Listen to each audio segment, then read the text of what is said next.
Assalomu alaykum. Men osh qilishni boshlab yubordim. Video olish esa yodimdan chiqibdi. Ha, bu meni birinchi montaj ishim. O'zim ham oshpaz, ham olov yoquvchi bo'lganim uchun qiynaldim video olishga. Kommentariyalarda o'z izohlaringizni yozib qoldiringlar. Hammasini mana shundoq qilib chiroylikkina qilib qovurib olamiz. Kuyib ketsa bo'lmaydi. Olovini esa chiroyli qilib yoqib oldim o'zim.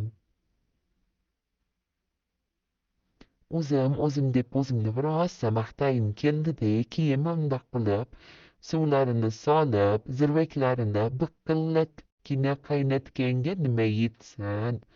Bay bo'ladi. Guruchlarni sovigandan keyin ustiga yana suv solamiz yetarlicha qilib. Suvlarni ham shiqillatib tashlatmasdangina biqillatib qaynatsak yanayam yaxshi bo'ladi. Mana shundoq qaynasa juda zo'r.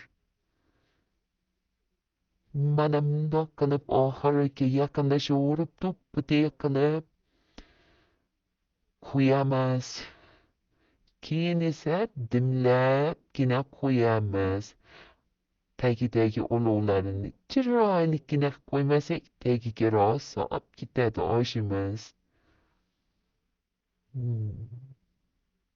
O'zim video olaman deb yarimta qilib tashlabman. Mana to'ppadek qilib dimlandi va dimini ochdik. Suzishga tayyor va suzildi. Mana endi esa oshqozonga yo'l olishga tayyor.